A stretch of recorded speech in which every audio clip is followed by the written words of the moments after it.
So, ngayon, i-group natin tong dalawa na i-click ko. Ayan, yung dalawang mansanas. Right-click lang natin habang nakaselect na sa kanila. Then, click natin group. Okay, ayan. So, ayan, nag-group na siya. Pag magka-group na, naka-group na ng dalawang object, pag pinalitan mo siya ng kulay, sabay na siyang mapapalitan. Kahit na hindi siya dalawang magkasamang object. Magkasama lang siya sa group. So, yan group natin. Ayan, para magkahiwalay ulit.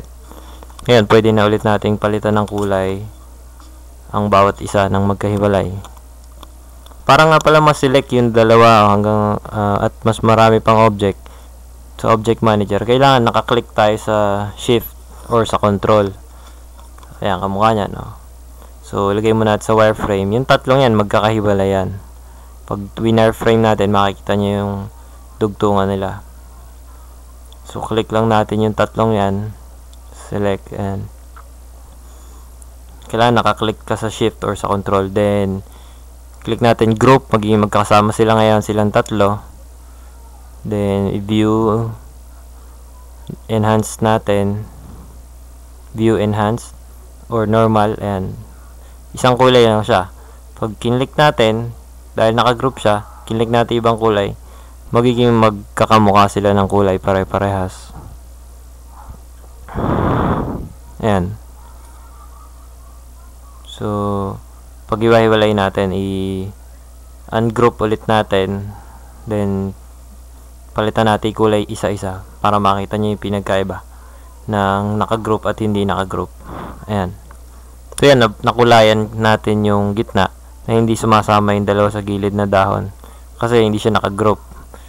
Pero kung siya ay naka-group, magiging magkakaparehas sila ng kulay pagka nag-click tayo sa colors.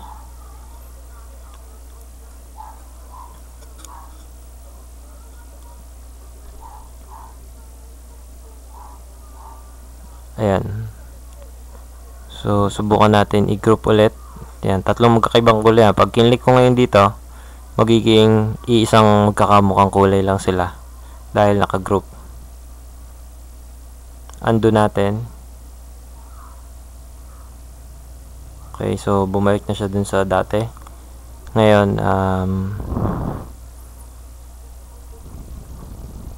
highlight natin lahat. Then, okay, so tingnan natin kung pwede tayong mag-combine.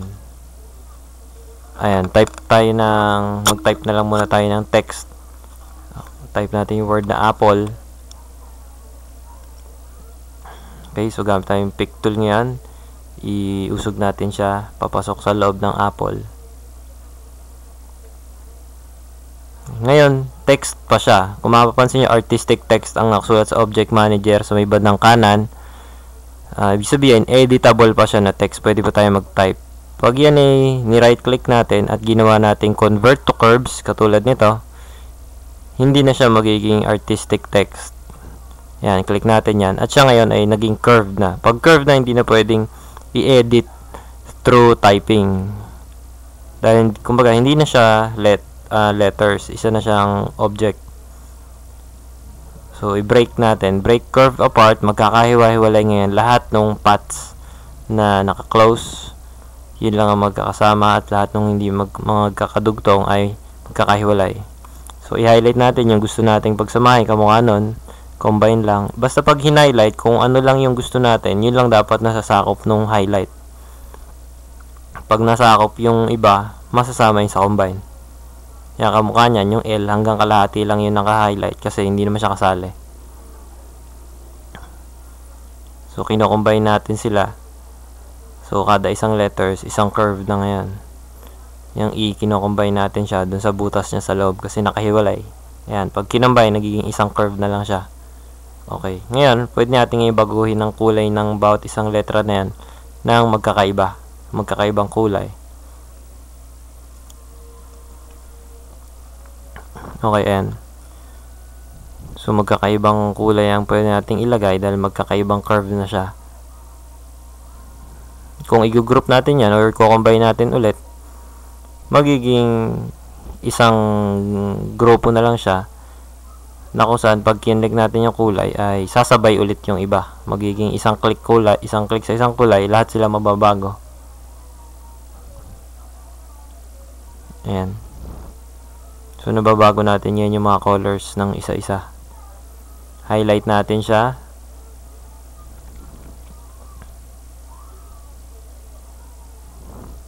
Then, pakita ko sa inyo. I-group natin, tapos palitan natin yung kulay.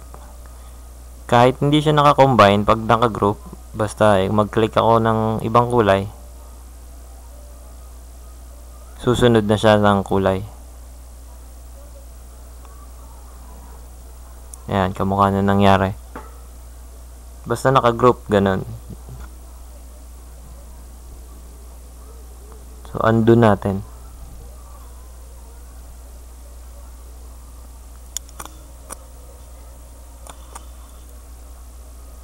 Okay, so ngayon, i-ungroup natin. Then, yan.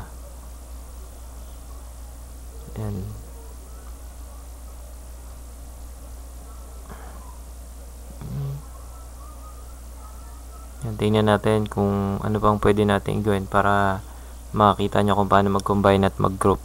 So, click natin itong P. Highlight natin yung buong word. Highlight natin siya. Click and drag lang sa mouse. Then, right click sa mouse, combine. So, magiging isang curve lang siya ngayon. Hindi siya group. Isang curve na lang siya. Kung makikita nyo sa object manager dyan sa may kanan. Binrake curve apart natin. Ginamit natin Ctrl K at ginroup ulit natin.